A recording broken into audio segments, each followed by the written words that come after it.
Hello and welcome. This is Where It's At, motherfuckers. First of all, I would just like to say thank you to everyone that has fucking listened to this podcast so far. This is episode 61. I'm getting closer and closer to 100. I don't know what I'm going to do for 100. I got to do something to celebrate, but only time will tell. We still got 49 motherfucking episodes to go. So, let's get it done. I guess I'm talking to myself. I don't know. Have you ever gone to Utah and just wanted to fucking go out for a walk, but you didn't know where to go? Maybe even a hike. Sometimes you don't know how long you want to actually go for. That's how it is for me. At least when I used to go ride my bike outside, especially when I was younger. I would go and go and go, and I wouldn't fucking stop, and then I realized, damn it, I gotta drive myself all the way home, man. This is fucked up.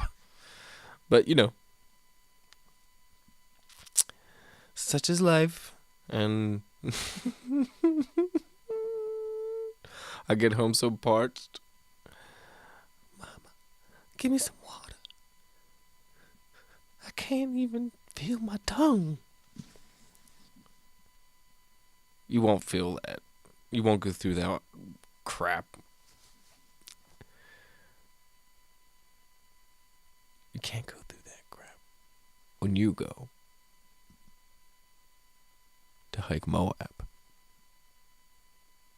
Hike Moab in Utah. It's where they fucking filmed Westworld. So I hear. And, you know, that world's like only so big you can't really go for a walk and then fucking. Actually, it's pretty big even though it's small, but I'm sure they had nice shoes on. They got fucking walking around trails in the dirt, getting dirty. You never know. But if you are in Utah and you want to go for a fucking hike, go to moabhiking.com. They have the number one hiker taker weather there in all of fucking United States of America. The United States of America. How could I not even say the word "the" right there? Micah Hatcher, the owner and hiker taker wither of Hike Moab. He's actually going to be coming onto the podcasts in the next week or two, and we're going to go over some things. Some things are for you. Code word 1x1 and you shall receive a discount. Hike Moab at moabhiking.com. This week on the podcast, I had the honor and pleasure and fucking it was just a really cool conversation. He seems like a dude that I would fucking hang out with and fucking play music with. Go fucking figure. But I'm over in New Jersey, living the life. You know what I'm saying? No, I'm just kidding.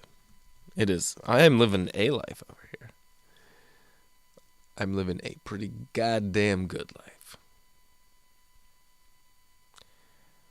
But it'd be cool to hang out over there in LA. And like, he was telling me about how he fucking would, how he does go and see fucking Danny Carey from Tool, just playing some like small place, pretty intimate with like a backing band for like $20. You know, it just happens. And who knows what happens at those shows? You never know. You could get up and jam with a motherfucker. I would I'd be very interested in that shit. You know what I'm saying? No, but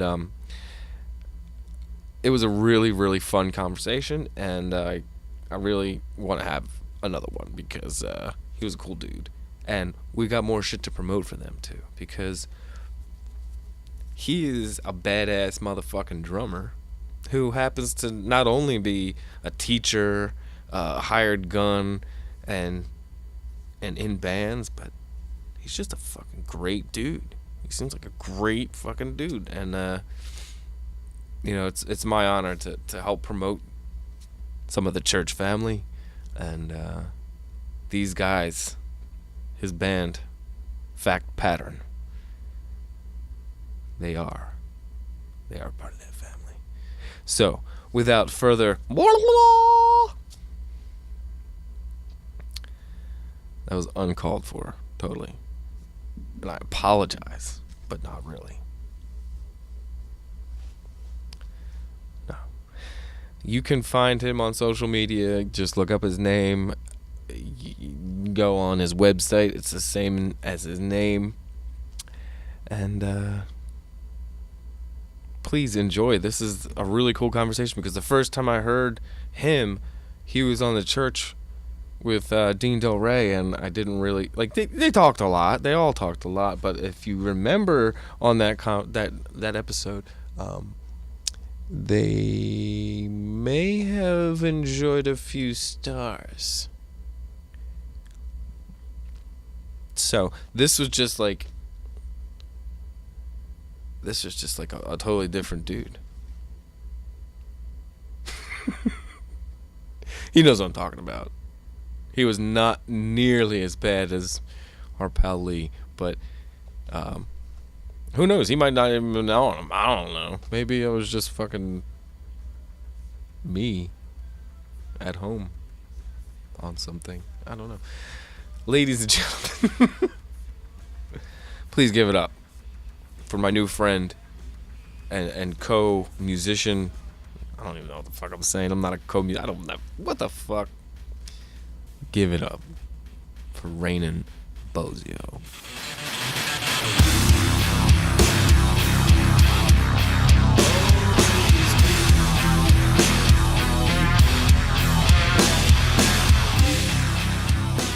My man. Yo, my friend. What's up, dude?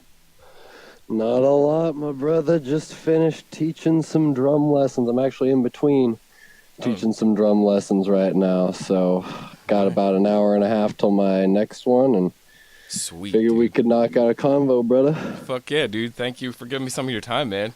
That's awesome. Right. Shit, you're a fucking busy dude, right? I Gotta try stay to be, busy. man. The hustle is real for sure, especially when you're living in LA trying to make it as a musician. Whew. I can't even imagine, dude. It's fucking hard here trying to play cover band music, let alone fucking original shit, man. Yeah, it can be brutal, but you got to have that insane self-belief and confidence. And, man, luckily I'm really stoked on the project that I'm working on right now. Yeah, this Fact Pattern guys is awesome, dude. You guys sound great, man. Oh, thank you so much, dude. Yeah, like I said, I really believe in it. The feedback has been tremendous. Everybody loves the songs. Everybody loves the videos. And I couldn't be happier, man.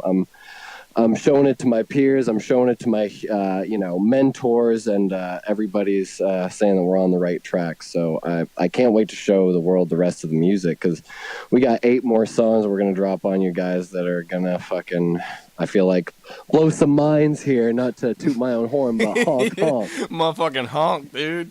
Yeah, you got it, dude. When is that coming out?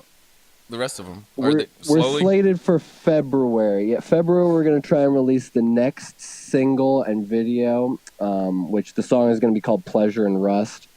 And we're going to put out the rest of the album either shortly after or around the same time. Cool. It really depends on kind of, we're going to try our best to shop it out and see if anybody bites or what the deal is. But if not, we're kind of fine doing it DIY. Everything's kind of been that way up to this point, and it's been working out so far. So we're willing to just see what happens, see what the future holds. Hopefully somebody who can help us out a little bit along the way, because it's definitely hard doing this by yourself. But if that's what we got to do to be successful, or at least make it happen, especially in the modern era with like just all sorts of fuckery going on with the labels, you never know, and the Spotify and the iTunes and what kind of cut you're getting from that, it can be ridiculous. Yeah, I hear, man. Taylor Swift's fucking making it happen, apparently. Yeah, right. For herself, anyway. We should get like $17 for like 20 billion streams or something like that, right? Well, it's kind of ridiculous, man. I don't even understand how that just got let go, like all these years, like I understand the internet and all this, like, MP3s and like file sharing and all that shit came up kind of fast, but people should have been ahead of that. Yeah, well, I mean, for the longest time it was like, okay, everybody was having to go to frickin' Kazaa or LimeWire, all this stuff, and then you had finally iTunes came along. It was a little more legit. And then like YouTube and Spotify, the combination of those two, and really YouTube even more so, oddly enough. Yeah. Who would have thought a video service is what most people listen to their music from nowadays? I know, dude. I mean? People are so crazy. They have unlimited data, and they just fucking leave on videos. But bands put out fucking videos just like the audio now. Just put it right up on there, It's like... Yeah, whatever. Or lyric videos. Lyric videos are very thing. popular, too. Yeah.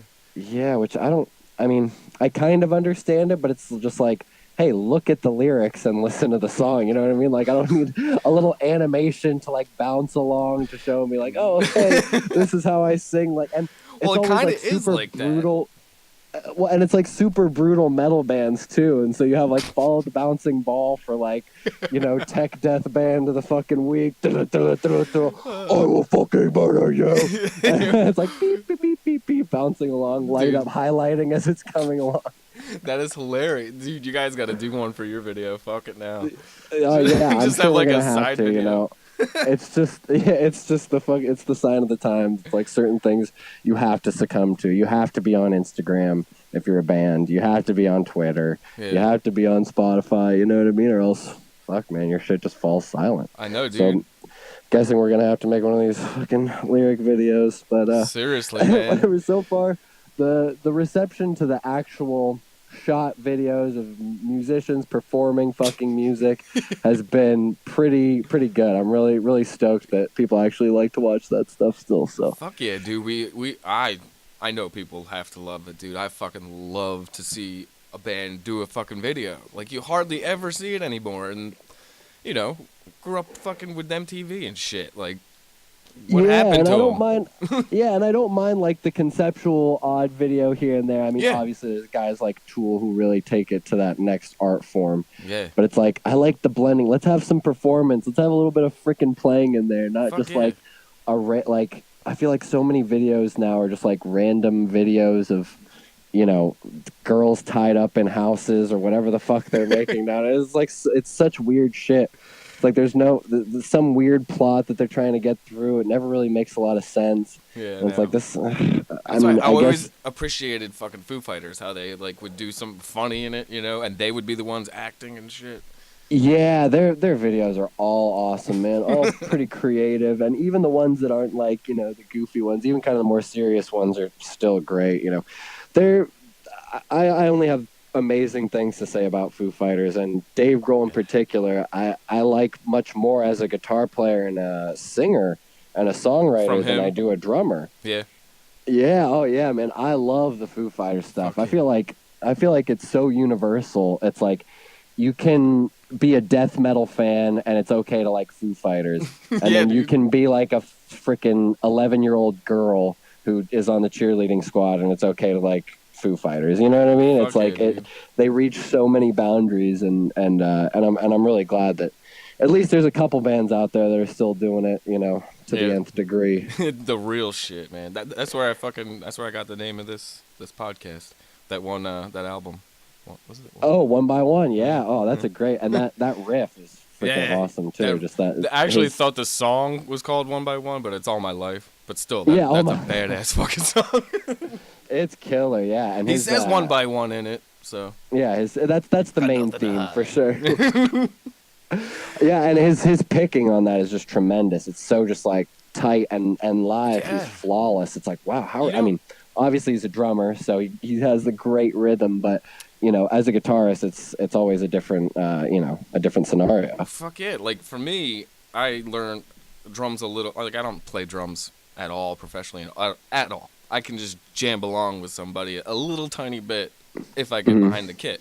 And it's like with him though, he took some of them drums and put it into, like you were said, with his fucking rhythm and shit. Because that song in particular, like the dun dun dun dun dun dun dun dun, like that's hard to sing over. If you keep, those lines, I've tried to do it. Oh yeah, and that dude. What's the other one? The Pretender. That one has Yeah. some funky, like riffs and beat breakdowns with the vocals and how they all kind of swing into each other. Or like a really cool one I just heard for the first time recently because I had to learn it for a cover gig I was doing. White Cadillac or White Limo, Limousine? dude. White Limousine. Yeah, White Limo is one of my favorites, Yeah. man. Yeah, That that song rips. came out, and I was like, "Fuck!" This reminds me of like the first Foo Fighters record that he did all by himself. Yeah, it was just It was like raw one of those as kinds of hell, songs, man. That It was song raw is as hell. badass, though. Yeah, White Limo. And Taylor's such a tremendous drummer, one of my favorites. Yeah, the and best singer, like- living rock drummer. Oh yeah, and he sings and plays guitar Yeah, tremendously too. he's got like that side band that does like all covers and shit or something. Yeah, the Coattail Riders. I've seen him play with that, and saw him do one of those drum offs. The Guitar Center drum off. They'll have like a bunch of drummers Yeah. bring their bands or play with different gigs and stuff like that. And so he came and ripped that, and he sang tremendously. It was awesome, man. He's such a cool guy and such a great player. Hell yeah, dude. I read somewhere that you had like this really cool jam that was like one of the coolest moments you ever had with fucking like Paul McCartney and Jimmy Page or some shit. Is that true? Yeah, so that was crazy. It was it was very The interesting. fuck? It was I was not actually playing with them, but I was on. We played right before them. It was like a slight intermission, Ooh. so I'm like, you know what? I'm taking that. Yeah, that's I'm taking that close to the enough. bank. I don't care what anybody says. I'll take it to the fucking bank. It was at Jeff Beck's wedding. When I was 15 years old, me and my family went over there. My dad was on the Phantomos tour with Mike Patton and Buzz from the Melvins and Trevor Dunn, and they were doing a European tour around like 2005, and it was summertime, so my mom was like, "Hey, let's go meet Dad, over in London when he finishes this tour. We'll go to Jeff's wedding, and we'll spend a week over there, and we'll fly back." So sweet, it was incredible. On the way over there, where you get the airplane food, right? And it's like, okay, what am I going to put down? It's like a Hot Pocket of some sort and a salad. And I'm like, well, fuck, I might as well like try to eat this salad and be healthy because all I'm eating is this shitty airport Hot Pocket. And as I try to open the like dressing packet with my teeth, I end up chipping my front left tooth, which was already like a replacement from having smashed my face and broke it. So like days before the wedding, I fucking have a chipped tooth. As soon as we fly into London, the first stop is a dentist, and it's like, well, clearly England is renowned for their dentistry and their amazing teeth. So I had this big fucked up tooth for like the longest time. It was brutal. They couldn't fix it real quick, like put a little. They fixed it, but they put a added chiclet too on there? much. They added too much, dude. So it was like the one tooth didn't look like the tooth on the right. Like the tooth on the left was almost twice the size. I was like, can you shave it down a little more? Like it needs to be smaller, blah, blah, blah. Like, can't you see the size of this one? And they're like, oh, yeah, sure, whatever. And just kept doing it and doing it and doing it. And by like the sixth runaround of him shaving it down, I was like, okay, like, I guess that's fine, whatever. You know what I mean? I got to get the fuck out. I'm not going to sit here in this chair and continue this torture. You had like a new lisp. You know what I mean? Yo, dude, it was a nightmare. It was an absolute nightmare. And so, Like fucking, what's his name from, what was that, Dennis the Menace when he had the chiclets in his fucking mouth? Yeah, yo, oh my God, I would have been better off with that. Yeah, 100%. And so, yeah, that's how the trip started. But anyway, we end up going. We were supposed to go to his wedding, but we had some sort of confusion. We didn't think we were invited. And so we just went to like the wedding party the day after, and Jeff was like really bummed. He was like, "Why weren't you guys at the wedding? I invited you, blah blah blah. You know, you were sitting right next to me, Terry, and like you guys were supposed to be next to me. Instead, I had like this mega Punisher sit next to me, this guy that he wasn't that good of friends with, and was just like dogging on him all night. So it's like, oh, we made a huge social faux pas by not showing up to that wedding. Like, we really kind of ruined his night. Oh man. But, yeah, but anyway, that's all kind of besides the point. He had hired this band, some kind of house band, to play his wedding, and at the party we had Jeff Beck, Jimmy Page, Paul McCartney, Chrissy Hines from the Pretenders. The guy, I can't remember his name, but he plays Hagrid. He's like the actor who plays Hagrid. He's a really famous from the Harry Potter movies. He's a really famous English actor. The guy that Robbie passed Coltrane. away? Robbie Coltrane. That's his name. Robbie Coltrane. Yeah, he's a tremendous actor. Really known for a lot of great English comedies. I believe he's Scottish, but they're all kind of over there in the UK. Oh wait, I think I know who you're talking about. Okay, yeah, go ahead. Yeah, the big giant guy, right? Yeah. Yeah, with the hair and the beard. I didn't really get into all the Harry Potter movies, but I've seen bits and pieces. Yeah, me neither. I just know enough that I'm like, I know that's him. You know what I mean? Yeah. And actually, it doesn't really look like him because he obviously doesn't have the crazy hair and beard. It's kind of hard to recognize, but somebody pointed out.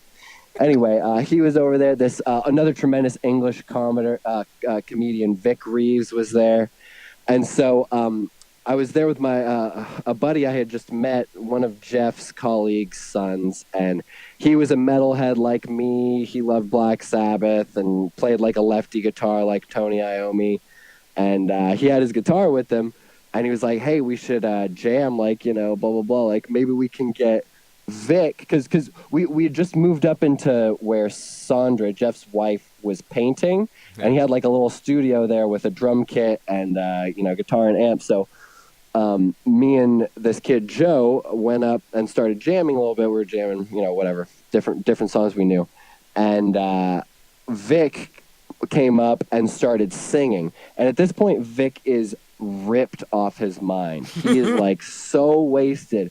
So he's singing like these AC/DC songs just terribly, like making an ass of himself, and it's incredible. We're cracking up, dying as these little, teenage kids. So we're like, okay, this is what we need to do. We need to go up there and we're going to perform with Vic, and like we'll slay, because Vic is just ripped and he's going to come try and, sing, and it's just going to be like this amazing show. It can't write itself. You know what I mean? It would have been incredible. So we get up there, we start jamming, and Vic just sits down at the piano, and he doesn't sing at all. He's just staring at us, like, kind of like waving back and forth and shit, barely there. You know what I mean? And we're like, fuck, it didn't have the same merit, but it was still cool to like jam there. And then after we finished, the house band got up with Jeff and Paul and Jimmy, and they all played Lucille. And it was just like this incredible moment of like, holy shit, like we're seeing three absolute legends get up here and rock. And kind of bummed my dad didn't get up there and jam on the drums, because that would have been a pretty next level as well. Yeah, but cherry on the top right there. Dude. Yeah, they had the guy from the Yardbirds jamming on drums, so it was still, tremendous stuff. Yeah, dude, that's got to be fucking nuts, man. I'm sure that's not the only time you like experience something crazy like that, but like, fuck, oh yeah, man, that's awesome. I'm super blessed, dude. It's a blessing and a curse to have to kind of live in your father's shadow. You know what I mean? Because obviously he's this legend, he's this god. I'm always going to be compared to him one way or another. Yeah, I get that. I'm lucky that I kind of found my own niche and kind of found, my own way and my own voice, and have been able to kind of just do me. And luckily the reception for me has been pretty positive. But dude, man, you are, man. You're fucking doing the shit right, man. Thank you, brother. I try, man. I'm lucky I had a lot of good mentors, and that's the awesome thing about, having a guy like my dad be who he is, because, all his heroes, or all my heroes, he's their hero.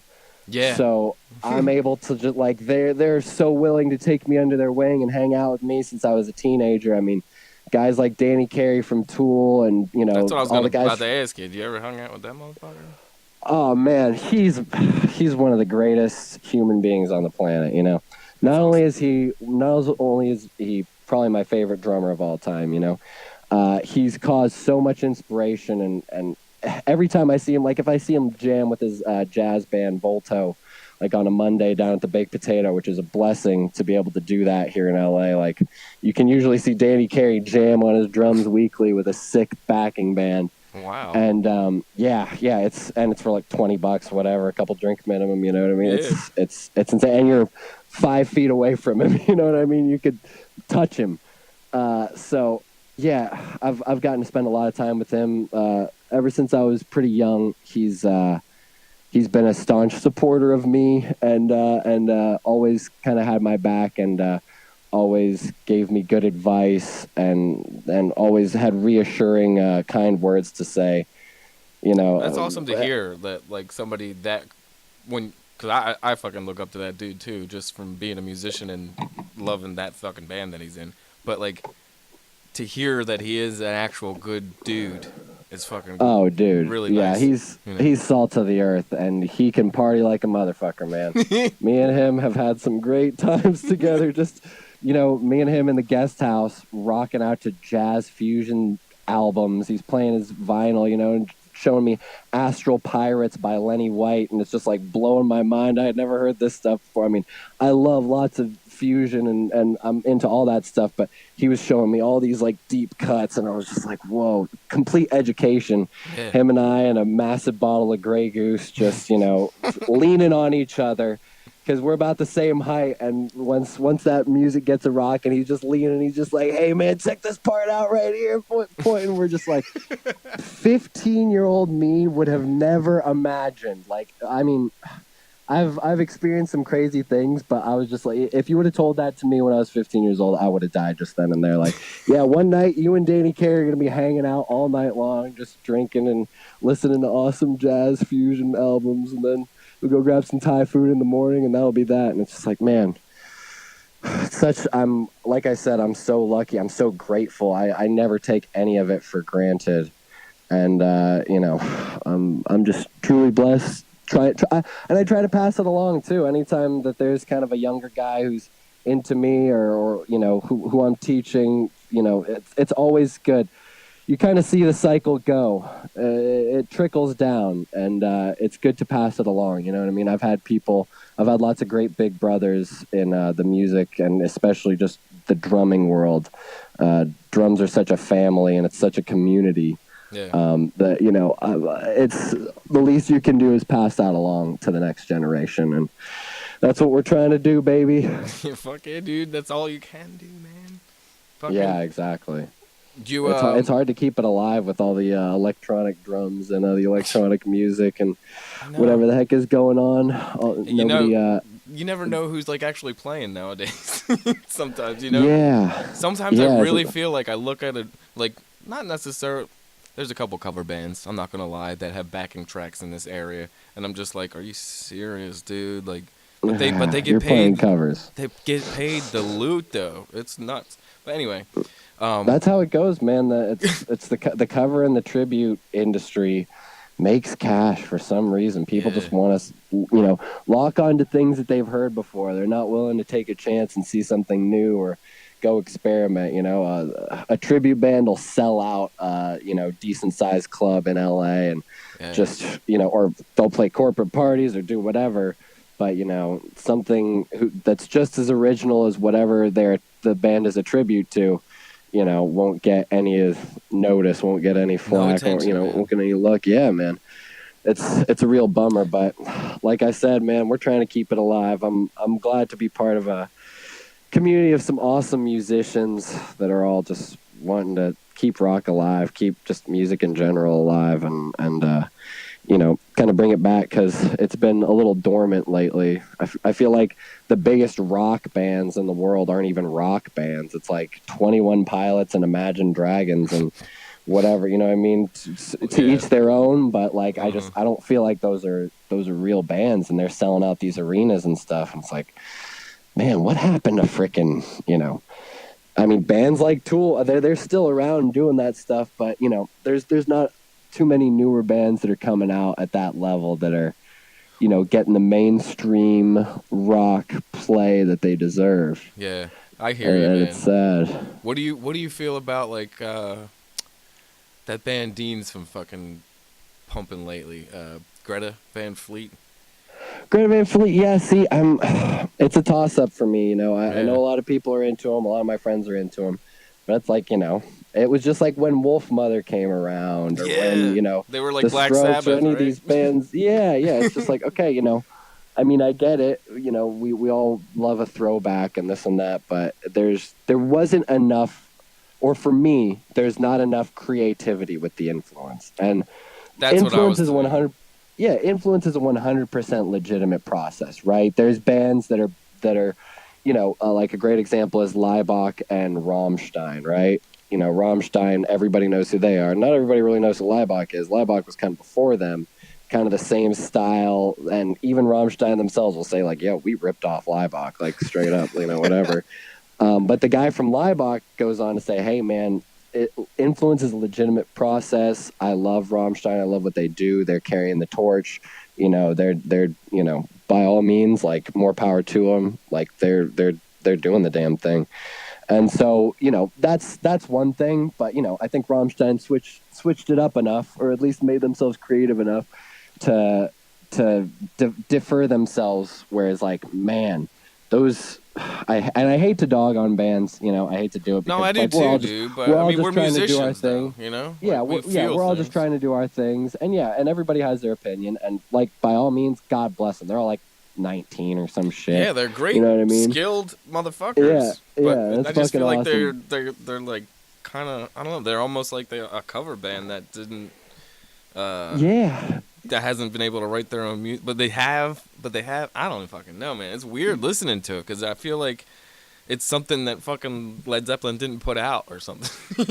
Yeah, well, and like, who am I to say, because I was not in their shoes, you know what I mean? I didn't grow up with them, etc. Yeah, I know. But the whole thing seems a little fishy. It's like, really? You guys are really into this stuff, where you guys are like embodying this 70s lifestyle? Like, I know the clothes and everything. Yeah, like, you guys are living the gimmick, dog. I know. Where are they from too? Like Detroit or something? I don't even know. Yeah, it's got to be something like that. And that makes sense, and yeah, by all means. But like, but I do dig that they are carrying the torch of like playing live shit, you know. Yeah, and it's they're like playing good big, music. They're playing to big crowds. And people are receiving them well. So, you know what I mean? Like, all in all, it is a win for rock music that at least they're kind of around and doing shit. You know what I mean? It's better than nothing. It's better than a DJ, I guess. But or a backing track. Yeah, but even then, a lot of DJs, I would say, I prefer to Greta Van Fleet. You know what I mean? There's some pretty tight guys out there. So, dude, seriously, man, I just saw DJ. Well, I didn't see him DJ, but Sin Querin from Ministry. You know, man. Yeah, I know. I've known a couple of their drummers. I don't know any of the other guys really in the bands, but I knew Aaron Rossi, who played for them for years. Mm-hmm. He played for them, I want to say, close to 10 years. And then Roy Mayorga just stepped in from Stone Sour. And Roy's another great friend of mine. Both tremendous dudes, and both, you know, it's cool to see both of them rocking that gig. I love Ministry, you know.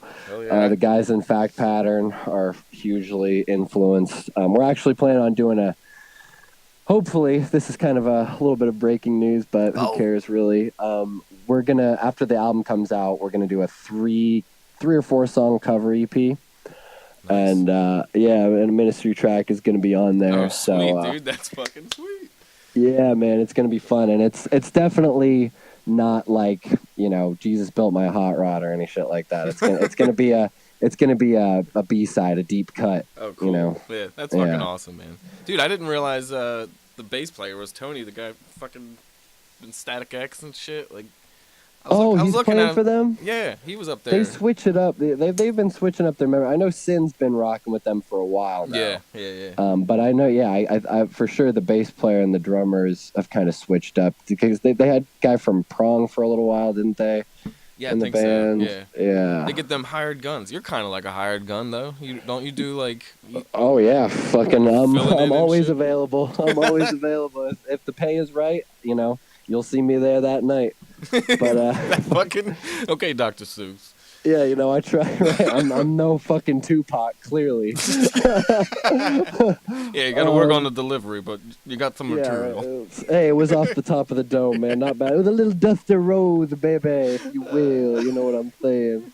But yeah, I love to do fill-in gigs. I love to do hired gun stuff because it always allows you to push yourself, put yourself in an uncomfortable position, and a lot of the times your back is against the wall. Yeah. There's been times when it's like, hey, you got to learn 9 songs in one night. So figure it out, buddy. See you tomorrow.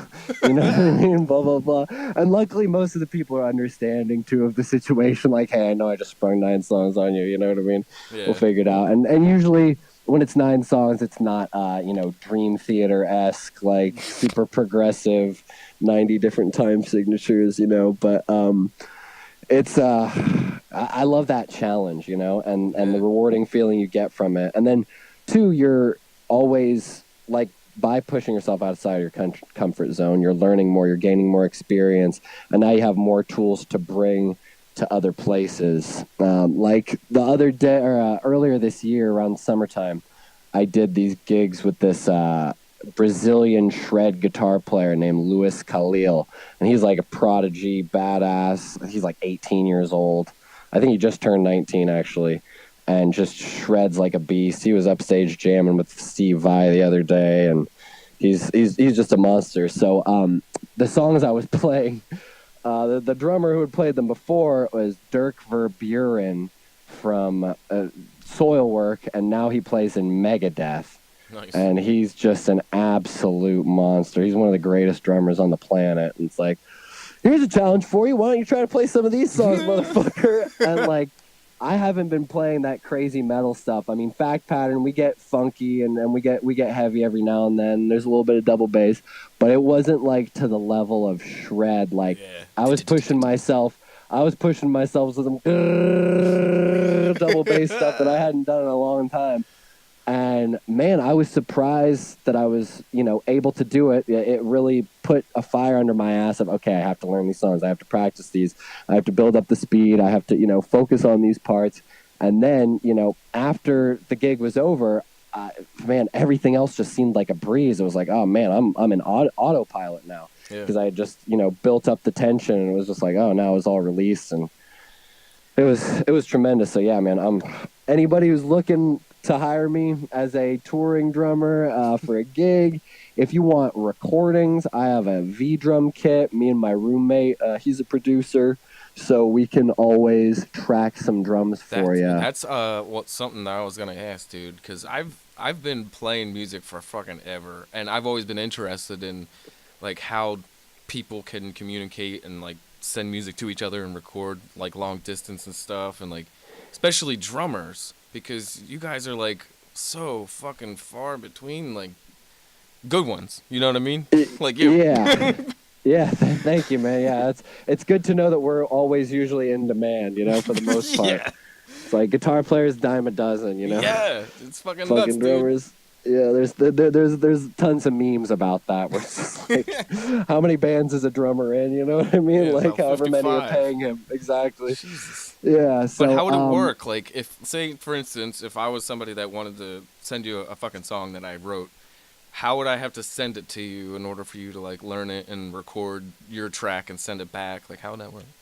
So you'd probably just send me a scratch track of some basic drums if you had an idea. You know what I mean? Yeah. Or if not, some people will just go, hey, here's these riffs, fucking go wild. You know what I mean? Throw drums on them, do whatever you want. Or sometimes people want you to do a cover of a song and open to interpretation. And, there's all sorts of questions you get asked depending on what the client wants. But yeah, in that note, I'll just kind of take notes. Sometimes, even if they come to me with a simple, sort of basic outline of what they want. I'll try and make suggestions and say, hey, like, how do you feel about this? And most of the time they agree, because most of the time the people who are coming to me aren't really drummers. Yeah. So they don't know how to write like a drummer. And I know it kind of sounds like a funny thing, but it's like, it's really true. You can hear stuff where it's like, oh, that was totally written by a guitar player. You know what I mean? Like, Yeah. a real drummer wouldn't play that goofy ass shit. You know what I mean? Like, what the fuck is going on here? So, like, oh man, perfect example. And not to give this kid any more attention than he fucking needs, but that threaten thing. I'm not sure if you heard about that kid who, like, oh yes, I did. He duped fucking pretended. all these people into thinking that he had so like many a people are big idiots, following. dude. That video is so dumb. How could they think that was real? I just don't understand. So I finally heard it for the first time last weekend. Like, I finally looked up the music, and I was like, oh, you can tell that, like, a guitar player programmed this, like, on his keyboard and wrote this out. And then he's, like, out there playing it, like, trying to play it on the drums. It's like, dude, that is 100% computer. Nice fucking try, pal. Well, dude, the way that I do it, the dude that helped me get this podcast going, my friend Bob, he's got a studio. So I have the iPhone and the GarageBand on there. So I have the iRig. So I plug my guitar right into the phone, and then the fucking GarageBand drums on there. I don't know if you ever fucked with them, but they're pretty goddamn good now, dude. It can get in depth for sure, and there's so many great interfaces out there, man. You know, GarageBand is one of them. Even though people try and slight it, you know, I've known tons of great people who make awesome music off GarageBand. Yeah. You know, so as long as you know, you know, it's not as much the tools; it's the person behind the tools. You know what I mean? Yeah. But I'm just saying that fucking for me, being able to, like, I'm not a drummer, so like, I'll hear a drum track, you know, in my head behind the riff that I'm playing, but I can't play it, or I can't get somebody to play it, you know. But on the fucking GarageBand, I'll be able to, like, boom, you know, like, play it out. It's fucking crazy. Oh yeah. But no, it's definitely it's great, man. It's a great use of technology. And but if I sent you that, you could take that and then get rid of the drums and play whatever drums I had on top. Yeah, so like, if you want, you know, I'm not really a note for note guy. I'm like a 90% note for note guy. So I'll get you 90% there. 10%, there's some stuff I'm going to throw in, you know. And if you don't like that, hire somebody else. You know, that's really how it goes at this point. But yeah, I would just basically either replace, you know, what you wanted, kind of listen to what you wrote a couple times, you know. Last time I did this, we knocked it out so quickly, man. We knocked the whole thing out in like an hour and a half. Like, I listened to the song like 4 or 5 times right before I played it. I'm like, okay, I just wrote some quick charts and then had it taped to my roommate's wall. Sat down on the E-kit, he queued up the metronome, and then I wasn't actually even able, because the song that I was doing a cover of, she wanted me to lay the drums down first, and then she wanted to layer everything after that. So I kind of just had to do it from memory. Like, okay, well, I remember this is the chorus this many times, and I was just kind of humming the guitar and the bass parts, you know, as stuff was coming along. And then, knocked it out in 2 takes. The second take was pretty much perfect, and just sent it over, and that was that, man. And she just takes that, like, finished drum track and then adds it to her shit. That's crazy. Yeah, so I sent her and her producer the stems, and so he can do whatever he wants from that, if he wants to move stuff around, if he didn't you know, certain placement or whatever. But yeah, at least he had, you know, a good amount of my playing to kind of work with, and then just take it from there. So I haven't heard that track yet. I'm How long ago was that? See what it's like. It was around Halloween. Oh, okay. So yeah, not too long ago. We'll see. I haven't. I've been so fucking busy, man. I need to get in touch with a lot of people, and that's one of them. The person who I did that track with. So I'll figure that out, and let's cool get back shit, to you for sure. Fuck yeah, man. Shit, I might send you something. Get by all means. Get a little work from me, dude.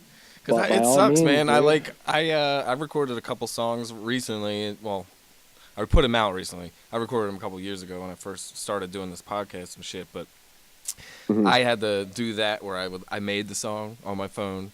Then I brought it over to him, and he brought it up on Logic. And then we got rid of the drum track, and everything. We just kind of just like went over everything individually. Wow, Just, yeah. just played over top of it, and I pulled off the drums. It wasn't like a fucking hard like metal song or anything, so I didn't need to do like double bass or anything. So Yeah, you could just lay into it. yeah, so it worked, but it would be really cool to have a fucking real drummer that could kick ass even more, because I want to write harder shit. The shit that I put out was like acoustic stuff. Blah blah blah blah blah. It's fun. I love playing hard stuff, man. I know that. I love playing drums. Period. Any day above ground and playing the drums is a good day. Do you ever jam with Dean Del Rey? No, I haven't jammed with Dean. I would love to do that. We actually talked a little bit. There's a couple of these like all-star jam nights that they got here in LA. Yeah. And some of them have some pretty legit players and some cool dudes dropping in. So we were talking about, because Dean had done it before I had done it. I was like, oh, man, we should do actually, it was on Joey's podcast on the church that I was on with Dean. Yeah. And we talked about, oh, man, maybe we should do Perfect Strangers, dude. That'd be fucking awesome, I'd be so down with that. So I had to hit old Dean Del Rizzi up and see what's going on. I saw him do a set last month, a real tight 5 at the store in the belly room, and he just fucking slayed, dude. Dude, I couldn't believe it when the first time I saw him was last year when they were at Gotham, when he came with Joey in New York. And dude, granted, I had like I was almost on Lee's fucking level when you were on that fucking podcast, dude. Dude, that's a classic church moment right there, man. Yeah, no, Lee in outer space, man. That shit's fucking hilarious. But I was like that, dude. I was sitting in the crowd and Dean was killing, and I was just laughing my ass off. But I was like fuzzy. I was like fucking glowing. It was nuts.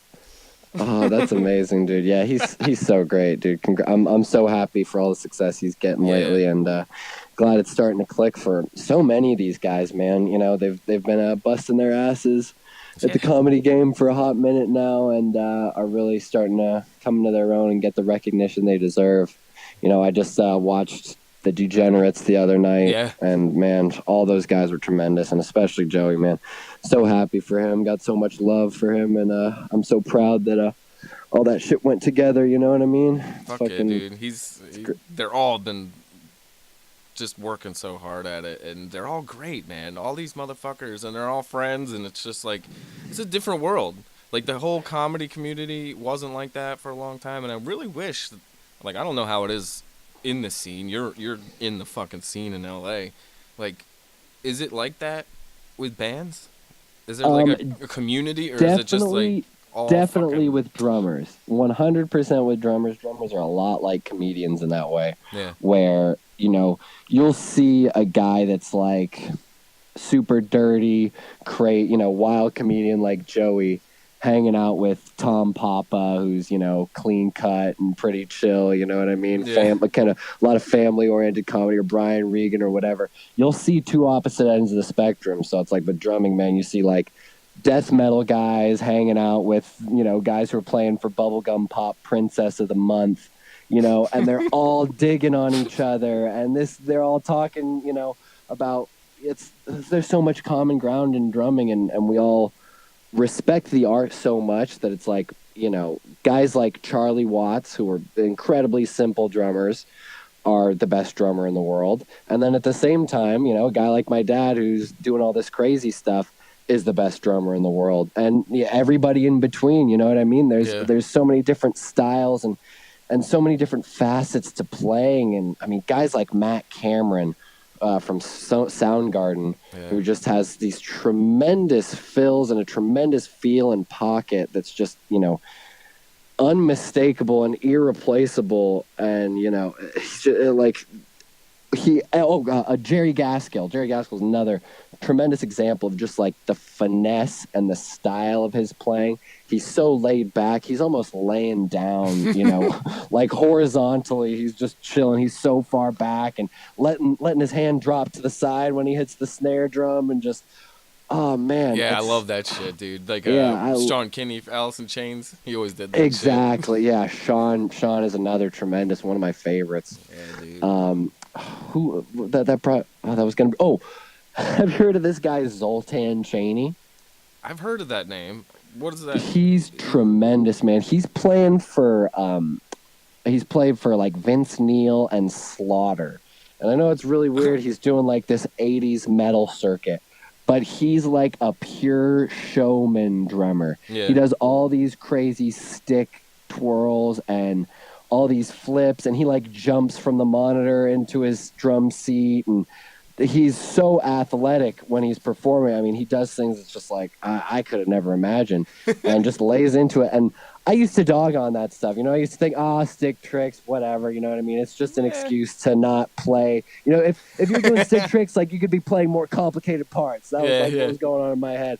But now, I enjoy it so much. Guys like him. Another one of my favorite drummers, Seven Antonopoulos, a really good buddy of mine. Played for Opiate for the Masses, played for Snot, all these crazy bands. Channel Zero, I think, was the more recent thing he was doing. But he was a guy that I judged a book by its cover at first, because I had seen him just do all these stick tricks, and I was like, okay, he's a Tommy Lee type guy, whatever, I don't know about this guy.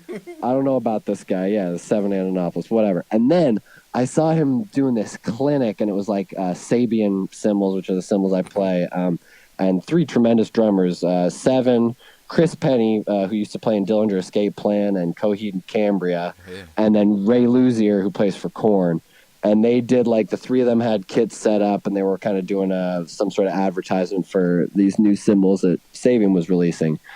And Seven busts out this ostinato, which, for those of you guys don't know, it's when you're doing, like, one rhythm with your feet and, like, a different, like a melody with your hands. So you'll do, like, say, right, left with your foot, like bass, hat. Keep that going, and then you'll solo on top of that. You know what I mean? A lot of stuff that my dad really got famous for and was well known for was, a lot of ostinato playing. And that shit's crazy. Their Seven is ripping it up, and I was like, dude, I didn't know you had that in you. And he's like, dude, I just stole it from your dad. But I was like, but still, to pull it off, dog, like I really, it's impressive. It surprised me so much. And man, like I said, dude, he's one of my closest, sweetest, most loving friends. He lives in Sweden now, so I don't get to see him as much, but I definitely see him every NAMM show, and it's always great. We're both Sabian and DW guys, so there's always that, like I said, a sense of community. So amongst all the drummers, between the death metal and the pop and everything in between, country, rap, electronic guys, we're all, guitar players will hide their stuff from each other, but drummers will share. You know what I mean? We want to know. Right? We want to know the secrets. We want to talk about it. We want to see, hey, how did you do that, or where did you come up with this, or why did you, what's that piece for, or blah blah blah. Do you think it has to do with the fact that there's no notes?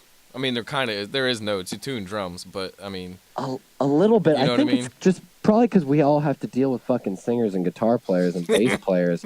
They're all fucking out of their fucking minds. So we're just like, oh God, thank God, somebody who's fucking sane. It's a fucking blessing, Jesus Christ. So we're all fucking huddled together. There's all these drummer hangs where you'll see, like I said, man, guys from Ace Frehley and A Perfect Circle and Joe Perry and the Dead Kennedys and whatever. I mean, we're all hanging out, and then guys who aren't as well known, dudes who are just kind of guys who play around town or session cats or whatever, guys who are just in cover tribute bands around here, but they're players. Yeah. We're all in the scene and we all kind of just know each other. So I wish there was a little bit more of that for bands, and there's starting to be that. There is a good community, man, and I got to definitely give a shout out to my friends in the band Three Teeth, because they're this badass industrial rock band that are just fucking killing it, man. They were opening for Tool a couple years back. They've opened for Rammstein, Him. They've done all these tremendous tours. They're about to do Rammstein in Mexico, or Rammstein. Sorry, I fuck it up all the time. Rammstein in Mexico for New Year's Harvey, Eve. Man. For New Year's Eve, yeah, right.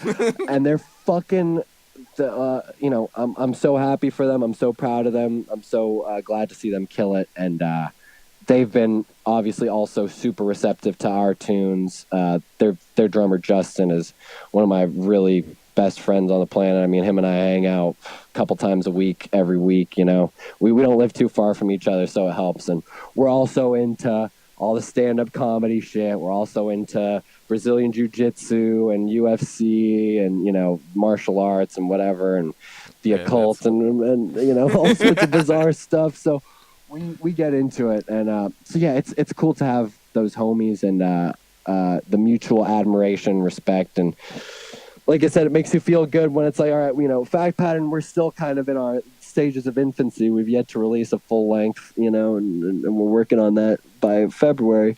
But to have people give us the nod and give us the rub and say, hey, man, you guys are on the fucking right track. Like, it feels fucking good. So I'm glad to have the homies. And, Three Teeth is definitely not the only band that has had our back. There's tons more. And, super fucking grateful for all those homies, and that's good to hear, man. It's really good to hear. We're trying to bring it back, man. We're trying to just bring back the LA rock scene. And it's slowly but surely it is happening. And there's enough young cats out here who are playing and hungry and just want to fucking make it happen that, there ain't no stopping us now, baby. There's no stopping us now. Dude, I wish they fucking... We're not here to take part. We're here to take over. Motherfucker. Dude. Little Conor McGregor for you. Fuck the Jameson brothers. Dude, I wish there was like a scene around here, man. Philly's like the closest to me.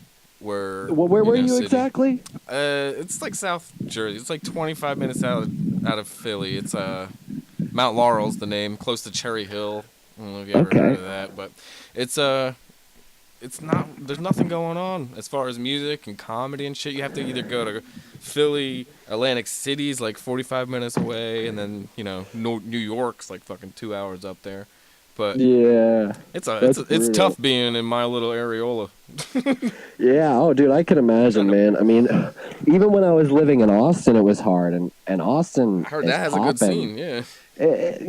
For music, I feel like it's really pigeonholed. I feel like it's there's an imaginary music scene there. There's like, if you want to play singer-songwriter music or indie pop or electronic music or country or blues, sure, or a tribute cover band. You could totally make money in Austin like Philly, as a musician, dude. No problem.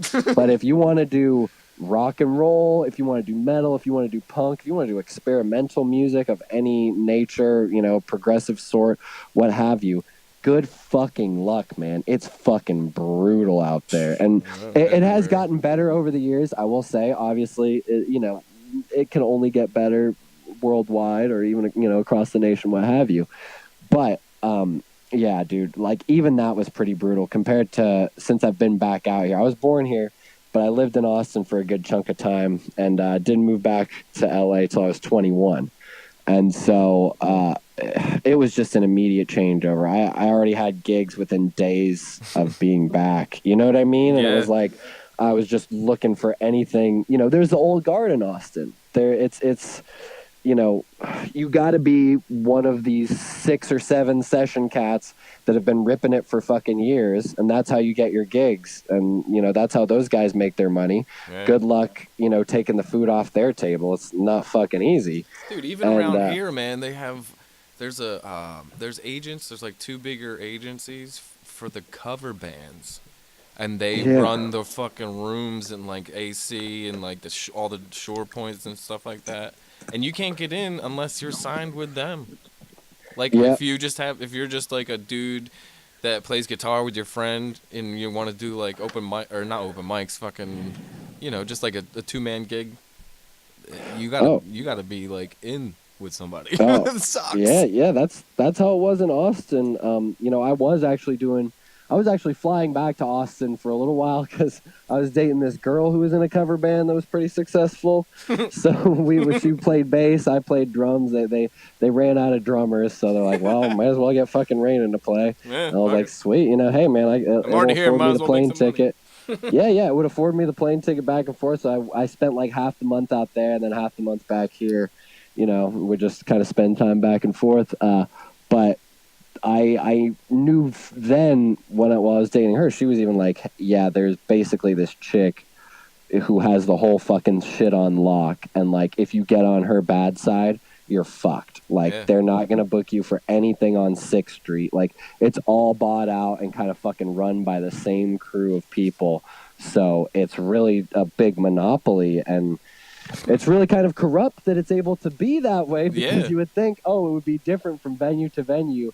You wouldn't think, oh, you piss off one person, you're blacklisted from essentially an entire city worth of fucking venues that's supposed to be the live music capital of the world. It's supposed to have all these places you can play, but it's like, oh, man. I think that a lot of it has to do with the fact that the venue, like the club owners, don't feel like putting up with dealing with all the fucking booking and all that shit. So they let these fucking agents handle it, and it sucks. And then people get paid with a check like a month or two later. Yeah, that's some next level shit, dog. You always get paid. There is one time I made the mistake of not getting paid the night of the gig, and I got, oh man, it took me forever to get paid, for sure, months. Yeah, that was a nightmare. And that was the last time I ever made that mistake. Yep. It's like most of the time I get the advance, so it's like fuck. Yeah. Even if I don't show up, I'm still paid, motherfucker. Well, dude, thank you so much, man. I know you got to get out of here and fucking go teach some drums, but it was a pleasure fucking talking, man. We should do this again sometime, man. Likewise, my brother. Yeah, dude, I definitely enjoyed talking with you. I'm sorry to hear that the fucking scene is not going too hot over there, but come out and visit LA, man. Come check it out, see what's going on out here. I definitely got to do that, dude. Fact Pattern is definitely planning some East Coast shit sooner than later. So I will definitely be in your neck of the woods, and we'll throw you on the guest list. You'll have to come out to the show and tell us what you think, my man. For sure. Thank you so much, brother. And where can we find you besides Instagram and Twitter? You got like a website or anything like that? Yeah, I have a website, RaanenBozzio.com. So you can check me out there. That has links to all my stuff. And it's pretty much the same on Instagram and Twitter, right? Yeah, everything is just my name, no spaces. RAANENBOZZIO. So it's at Raanen Bozzio or RaanenBozzio.com or /RaanenBozzio, whatever the fuck you want to throw down there. /church. Yeah, and then fact-pattern.com for all your fact pattern needs. We're on Spotify, iTunes, YouTube. You can check out, we have 2 music videos out right now, My Guard Down and A Form to Be, which just dropped earlier this month. And really appreciate you sharing it, with the world, man. I really, really got to thank you for always having our back and, supporting the fucking cause, man. Dude, it's my pleasure, man. Anybody that's fucking family with Joey and Dean and everybody that's fucking helped me out, man, it's my fucking honor to do anything to help. So anytime, brother. Man, it's the church family. It's one hell of a community that we've built. Fuck yeah, dude. And I love it, my man. I can't wait to see the crazy. We're gonna have to brainstorm the badass Photoshop that's gonna be the fucking the cover for this one, because you're the Photoshop king, dog. Thanks, man. I've been actually making these weird pictures. Like I'll definitely do a Photoshop if you want, but like for my podcast, I haven't been doing. I should fucking do that for myself, though, right? Hell yeah, we'll break the mold with me, my man. All right, sweet. All right, thank you so much, brother. Have a great weekend and have a happy holiday and shit. If I don't talk to you, man. Cheers, my man. Likewise, same to you and yours. Kiss the baby for me, and I will see you on the other side, my brother. All right, brother. Take care. Cheers. Bye.